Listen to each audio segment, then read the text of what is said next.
Israel told the people of Gaza to flee through the Egyptian border, then bombed it. Israel told the people of Gaza to go to refugee camps, then bombed them. Israel told people to go from the north to the south of Gaza, then bombed them. Anyone who survived were in ambulances, and then Israel bombed them. You wanna be one of them, yeah. You wanna be one of them, yeah. Roll out.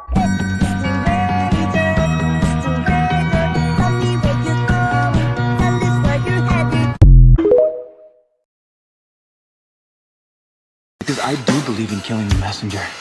You know why? Because it sends a message. 20 trucks. 20 trucks. That's how much they let in. For that many people, only 20 trucks were allowed to cross through the border to bring aid. And alhamdulillah that we made dua and some were even let in the first place. But the fact that they only let that little amount in, when they know how many people need help and how many people are sick and injured and hungry, and then you got day in the lives of Israel at war, and let's make bread. It's not even serious to them. They're disgusting. And people fighting over which celebrity supports who and wasting your time on absolute garbage when we should be focusing on this. It's insane. We have believe men. Thing. 7 weeks. 2024. You believe men. I just saw a video of a Palestinian child who was bombed in Gaza, and he is still alive. His legs have been completely blown off. His arms are covered in burns. His body is covered in burns. You can't even really see his face because it has been mostly burned off. And we are still funding this genocide. People are still blindly supporting Israel. I can't even say blindly anymore because you're seeing exactly what Israel is doing and you are still supporting it. Everyone was so upset about these 40 decapitated babies that don't even fucking exist. And Palestinian children are being blown to bits. And you still remain silent. Call your fucking representatives now. Demand a ceasefire. Demand an end to this occupation. Here comes the white people. Hello, white people. Welcome. I can already see you mad in my comments. Here comes the white people. Welcome. Even though I didn't say anything mean about you or your potato salad or the fact you think ketchup is spicy or slavery, that was pretty bad too. Do you guys remember Clarissa Ward, the CNN actress, the CNN reporter, that during her coverage in Israel, she pretended that there is a missile targeting her and whatnot, and she did an awesome acting. Today, she was confronted by this Egyptian activist on the Egyptian side of the Rafah crossing, and I want you guys to listen to this smart, educated, eloquent Egyptian woman confronting Clarissa Ward. Where are your condemnations? Where's your channel covering this? Cover this!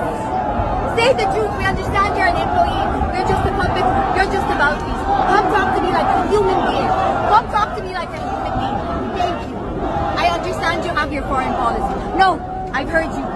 I've heard you. You hear me. I understand you have your foreign policy. I understand you speak for your government. I understand you represent your government.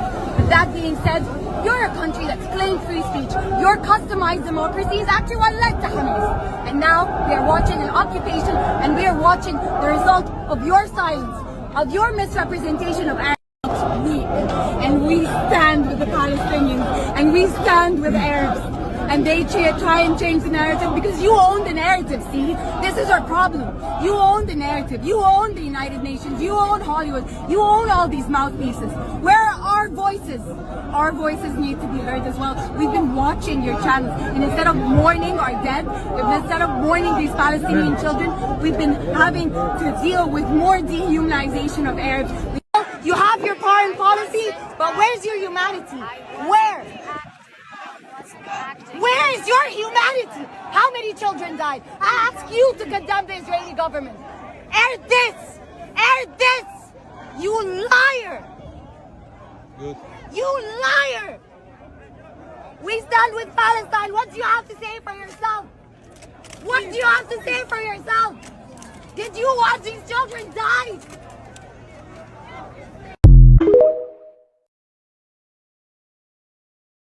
and cities you'll never see on screen. Not very pretty, but we sure know how to run things. Living in ruins of the palace within our dreams. And you know, we're on each other's team.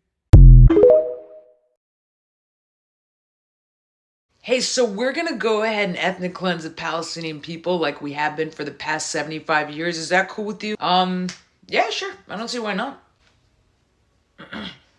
Oh, okay, I see, yeah. Here's billions of dollars. Just let me know if you need more. Wait, hold on. You're spending billions of dollars on what? We're gonna exterminate the Palestinian people, and whoever we don't kill is gonna be forcibly displaced. And then we're gonna take their homes from them and live there. Oh, you forgot to mention that we're gonna carpet bomb them. That's what we're doing right now. We're carpet bombing them, and all forms of communication have been cut off. In Gaza, at least. We're working on the rest. Yeah, we're definitely working on the rest. We got 10,000 arrests. Women, children, and men, by the way. Don't worry, we don't discriminate.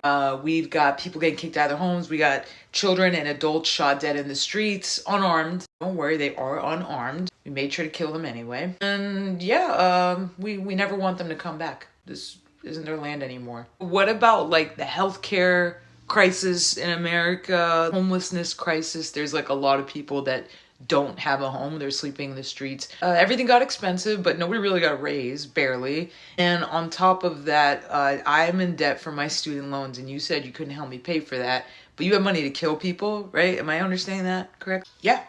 Yeah, we have a lot of money to kill people and forcibly displace them and make sure that they never have a good life ever again. Yeah, that's right. And you know, we're going to keep doing it, and we have been, and we're not going to stop. Yeah, and even though most of the American population, in fact, most of the world has made it pretty clear, pretty evidently clear with the protests and the petitions that we've been receiving and the phone calls, we're not going to stop because we just fucking feel like it. We do that here all the time. We kill black people, actually, in this country. Queer people are under attack at an alarming rate, and we're not doing anything about it. Oh yeah, white supremacists are running free in the streets with guns, but it's fine. We'll worry about them later.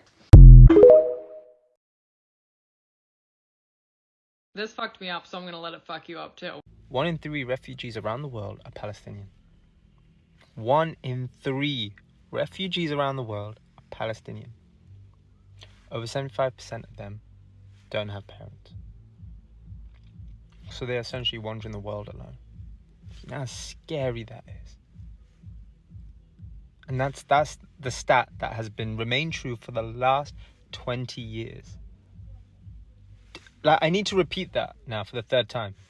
1 in 3 refugees around the world are Palestinian. This is scary. And they're alone. I know I'm repeating myself, but like, I need to emphasize that. These are kids. These are people who have just had to kicked out of their own land, and now they're wandering the world alone.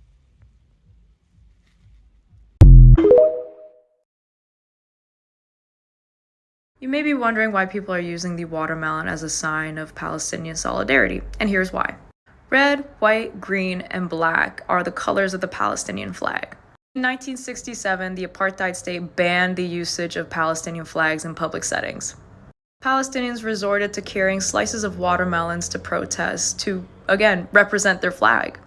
In the 1980s, the Israeli occupational forces closed down an art exhibit in Ramallah because 3 artists used the watermelon as a sign of resistance. The watermelon became such a symbol of resistance for Palestinians. It was then that the Israeli government started saying, we will ban anyone showing Palestinian flags or watermelons. مرحبا، أنا أحمد من غزة، وهذه محاولاتي في الحصول على المي. حرفياً اليوم الأول ضليتني واقف على الطابور ما يقارب 2 ساعات، وفي النهاية المي خلصت. في اليوم الثاني ضليتني ناطر سيارة المي طول اليوم، وللأسف ما أجت. تخيلوا إنه صار لي حرفياً 3 أيام بس بحاول أعبي تانك المي اللي هو الصغير الجالون. حالياً وصلت السيارة خلص؟ مش حلوة؟ مش حلوة. مش حلوة. وببلاش وخلص كمان؟ طب يلا. كمية المياه اللي حاليا موجودة في غزة كثير قليلة وما بتكفي حد، وما في كهرب لا لحتى يحلوا المي ولا لحتى يعبوها. وبصراحة لو الكمية المتوفرة حاليا خلصت رح تكون كارثة كثير كبيرة. I could be wrong about this, but as far as I know, all of the humanitarian aid that has been sent to Gaza, most of it is coming from poorer and developing countries. So far, I've read about Rwanda, Egypt, of course, India. I think Colombia has promised some humanitarian. I don't know if it's gotten through yet. But yeah, most of it is coming from economically backward nations. I feel like that's saying something. I don't know what it's saying, but it's saying something. I just want to quickly talk about something that is specific to us as women. So if you're a woman watching this, please just take it in for a moment, okay? There are women in Gaza who are taking pills. Listen to that. They're taking pills to stop their menstrual cycle, because if they are on their period in amongst all that dirt, grime, smoke, dead bodies, rubble, imagine the infections they will get. When we are on our period over here and we have our hot water bottle, paracetamol, tampons, sanitary towels, our bed to lay in if our cramps are too bad, we think it's the end of the world. Imagine enduring all of that in amongst what is going on in Gaza. There are women who are miscarrying. They are pregnant and they are miscarrying their child. In amongst all of that, there is no medicine. There is no medical space for them to give birth or anything. They are miscarrying their child. Like, my heart honestly breaks. Like, I don't know how I could have ever been silent about this, because it is so heartbreaking. Like, imagine if that was you. عليكم انتوا قاعدين بس تقصفوا فيهم. اطفال بيطلعوا تحت القصف.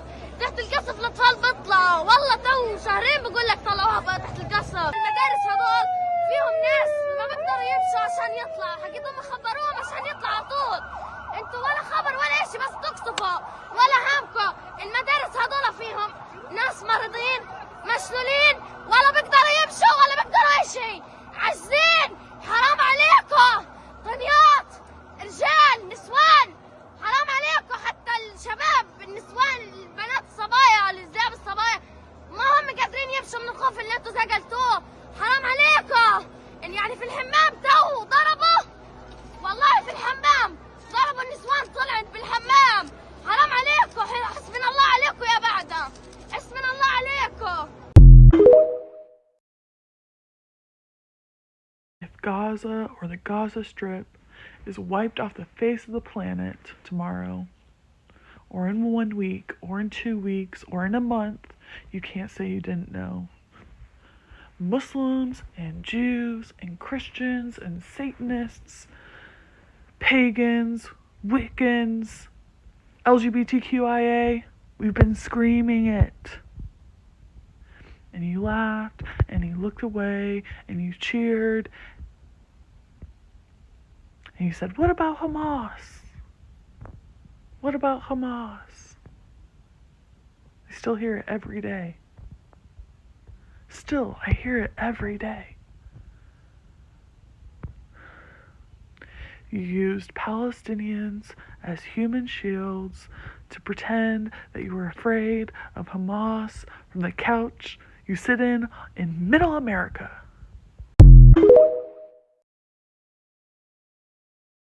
I don't know who needs to hear this, but children in Palestine do not want to be adopted by Western women. They do not want Kelsey to be their mother. They want their actual mother. Stop offering to adopt them or saying that you want to because you feel bad. Like, seriously, shut up.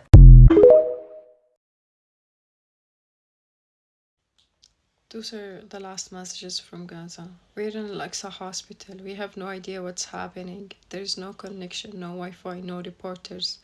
We're cut off from everything. People cannot call ambulances or civil defense. We are being bombed in unprecedented manner. The sky around us just lights up with explosions and no one knows what's going on. There is no telecommunications. I happen to have a Turkish SIM card. You cannot reach anyone, even if they are only 500 meters away. Ambulances and medics are begging reporters to let them know which streets are getting bombarded to go rescue the victims, but the reporters themselves do not know where everything is happening because of the connection loss. We are trying to report the news, but we have no idea what's happening. Guys, boycotting doesn't mean throw away everything you already own and paid for. It just means don't give them more money. If you already have a bag of Starbucks coffee beans, use it, don't waste it, but just don't buy more. Same with makeup. Use it, don't waste it, but don't give them more money. What you see behind me are the Congolese people being forced to mine natural resources, especially coltan, out of their own free will. And this is being enforced by the militia group of Rwanda and Uganda that is funded by the colonizers, America, Britain, France, and Israel. This is what these people are going through every single day of their lives. This is what's happening. And anyone that refuses to do this, you get either unalived, or if you're a woman or a girl, you're going to be hourly. Like literally, the soldiers take turns to basically assault young women and grown women over and over and over again.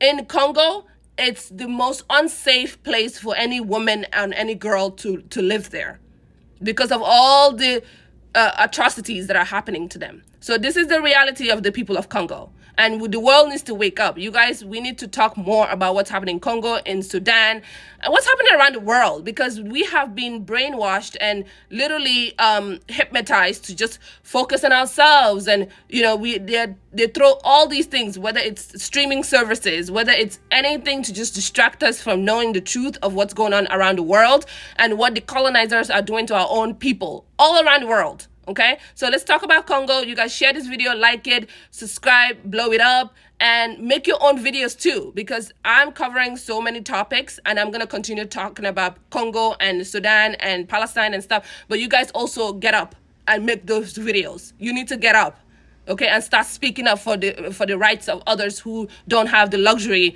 of having a voice. So let's do it together, okay? These people need us. This is inhumane. This is inhumane.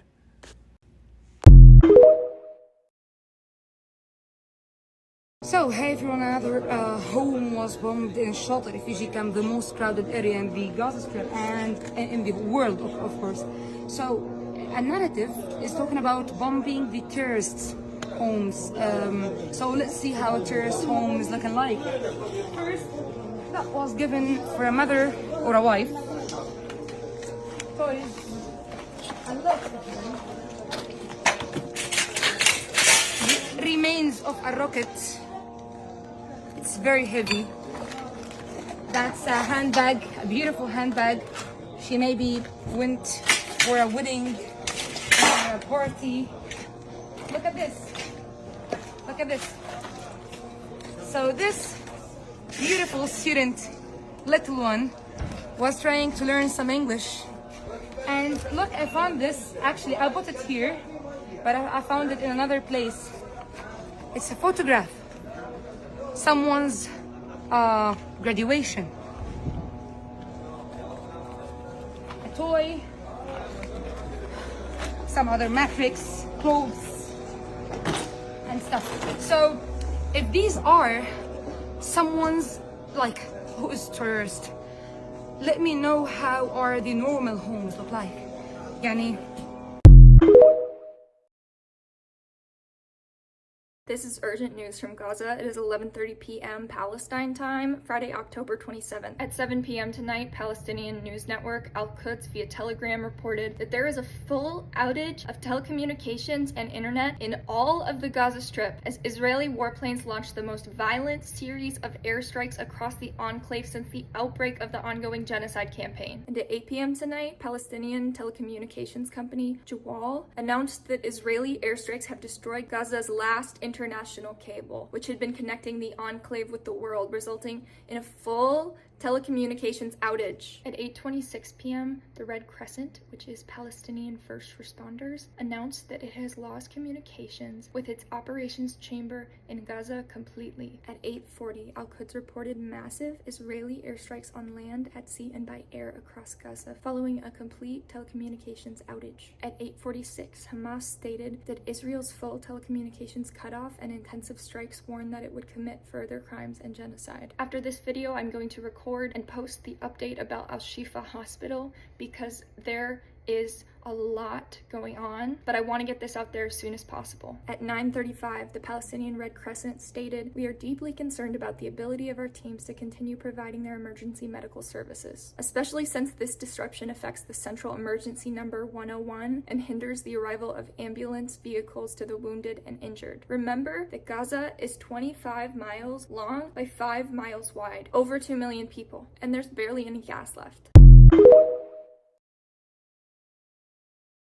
I spent $150 to go and support a local Palestinian restaurant called Jerusalem Chicken. This cost did include the food, the tips, and the Ubers, but that is neither here nor there. Because now that I have your attention, I want to talk about the fact that a lot of food reviewers are having their content taken down. These are the sumac fries, which were incredibly delicious. They came with 2 sides. One of them was a spicy garlic, and the other one was a regular garlic dip. These were so good that I finished the entire small containers, and I ended up buying myself 2 8-ounce containers of each. With that said, I don't know how it has become a controversial take in the world, and especially on this app, to say collective punishment is evil. While I'm sitting here and enjoying the food of this group of people, they are unable to access food or clean water. And while I sit here with internet access and the ability to post about their delicious food, they're unable to post their own food reviews. The next thing I tried was a cauliflower fritter, which I dipped in the garlic sauce, and it tasted kind of like tostones and garlic sauce that I'm used to in DR. It was so good. It had onions in it, and honestly, 10 out of 10. Max also really enjoyed it. The next thing I tried was a recommendation from one of my Palestinian followers, and it's called tabbouleh, I believe. It's a salad that's loaded with parsley and cucumbers, and it's honestly super refreshing. It's definitely out of my comfort zone, but it was super refreshing, and I enjoyed it a lot. The final thing that I got was the entree, which is mskhon. It's chicken loaded with onions, and it is so good. Anyways, that was the food review. I'm going to be tagging other food reviewers down below, because although I have a voice, it's also important to amplify the voices of those who need it the most. And if you have a restaurant like this in your local area, go and support them and do your own review.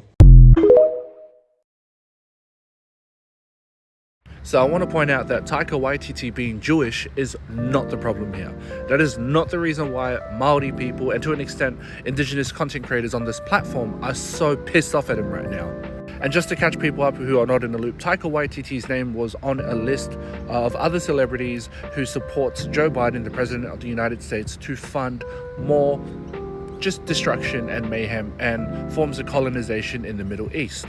Also, again, him being Jewish isn't the problem. You can be Jewish and also go, hey, that thing about blowing up kids, you shouldn't be doing that for the last 2 weeks.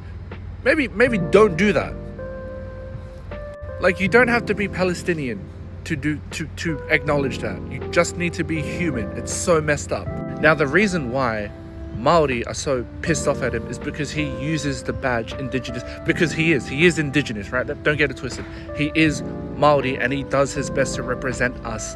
It just feels like a massive backstab and betrayal, because he should be aware of the atrocities and poor policy put in place by colonial powers like the British, like the Crown, and what they've done to not only Maori but brown people in the South Pacific. I mean, for those who don't know, Samoa has an Independence Day because it was colonized by the New Zealand government, and then they got their independence away from the New Zealand government, the Crown, the British Empire. So Taika should be aware of that, and if not, come on, brother, come on. So seeing his name on this letter supporting the President of the United States, funding more bombs, more arms, more resources to continue the occupation, the colonization, the systemic discrimination of Palestinian people in the Middle East. Bro, come on, man. And the thing is, like, we are already strapped for role models, right? Already strapped. We are very limited, Maori, when it comes to these spaces. I mean, he's an actor, a filmmaker, director, won awards, and then you see him do this, and then, like, I don't want to cross his name off I don't want to get them off the list of people and role models, but like it's really hard because we're very limited on what we can do. Like, fuck, this sucks, bro. Even old New York was once New Amsterdam. Why they changed it, I can't say. People just liked it better that way. So take me back to Constantinople. How did men go from this to this?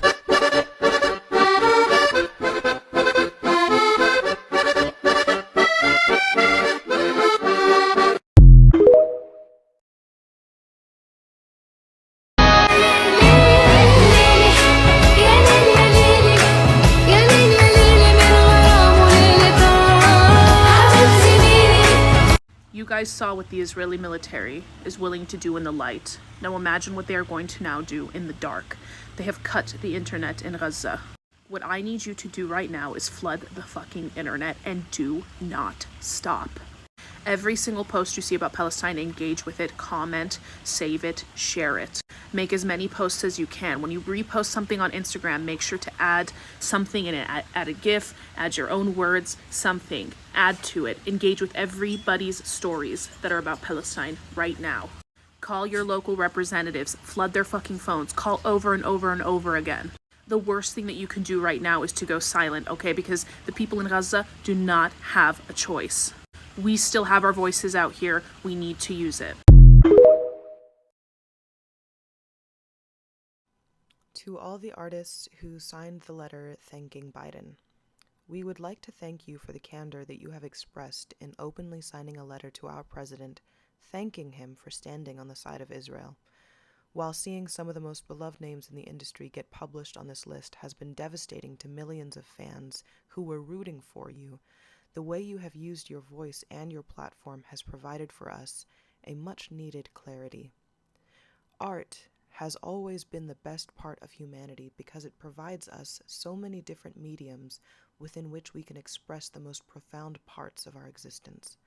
Truth, justice, love, the pursuit of liberation are all constant themes in some of the most timeless pieces of art that have managed to strike a chord across the generations. Unfortunately, the world we are all living in has morphed itself into a veritable machine of exploitation, to the point where even the artists of our time find themselves drawn to produce the art that sells the best. And because of this, we have become deluded into believing that the messages that reside within the art that you produced are potentially ones that you personally believe in, despite the underlying understanding that money is a powerful incentive. But in recent decades, more and more people have found that they are not so comfortable separating the art from the artist and supporting terrible people who do and think terrible things. In coming to that realization, millions of people have determined that it is important for the artists they look up to use their voice and stand on the right side of history.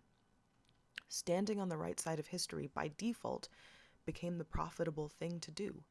So when Black Lives Matter established itself as a movement to dismantle the racist systems that continue to oppress Black folks across the globe, you stepped up to the plate and had your PR team post a black square on your social media pages so that the world could see that you proudly stood with the Black activists fighting for equality. And when society shifted again, pushing for the progressive inclusion and uplifting of trans folks because we were getting more and more disturbed to learn about the violence they were facing, you stepped up to the plate again and pleasantly incorporated a rainbow somewhere in your PR image, or at the very least, you kept silent about your true feelings when it came to trans folks, and that was considered enough for millions of fans to hold out hope and come to the conclusion that you might be a good person. It's true that these PR stunts are notably empty because any activist can tell you that true change comes from advocacy work and policies that are passed into legislation as a means to protect minorities that were otherwise facing discrimination. But profound, generation-altering shifts can only occur when artists and activists come together to guide society forward into a new age where hopefully more people feel seen, heard, and loved. And while these gestures may seem to have been enough to create a sturdy image of principled inclusivity, allowing you to continue conning your fans into believing you are a decent and talented human being, I'm sure none of you recognized the true litmus test of your time: Palestine.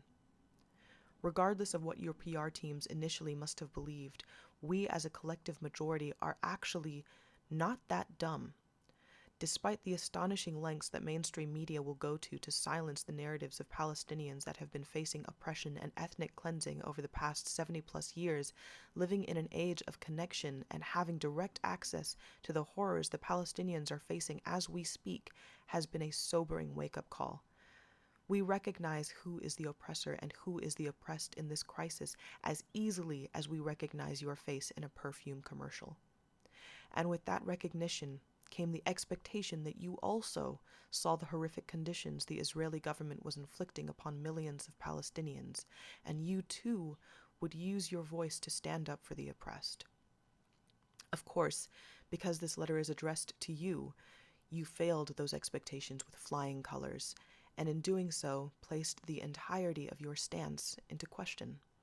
How much do you actually care about Black lives being protected from police brutality if you are supporting the state that trains our police to inflict that same violence on our fellow Americans? How genuine is your concern for trans lives if you manage to find the time to thank our president for supporting Israel, but can't find the time to condemn politician after politician for passing laws that have forced trans people to become political refugees in their own country? How many works of art have you co-signed because you claim to have been drawn to those messages and themes of freedom, revolution, and humanity? You failed the litmus test and willingly, publicly, signed your name onto the wrong side of history. And I cannot be more grateful to you for it, because in doing so, you have shattered the illusion of celebrity. What is there to celebrate about you if you cannot tell the difference between right and wrong? How wonderful is your art and talent if your actions and words manage to be so empty and careless at best and violently oppressive at worst? But again, I thank you. You have released us from the chokehold we allowed you to have on us, and you have allowed us to recognize that in the end, we should all be placing our faith and hope in each other. True change will not be led by a handful of beautiful faces in Hollywood, but by the masses that stand together in the millions across the globe, their faces blurred into obscurity that history will never remember, but their voices, our voices, all collectively rising to say the same thing: Free Palestine. Sincerely, just another face in the crowd.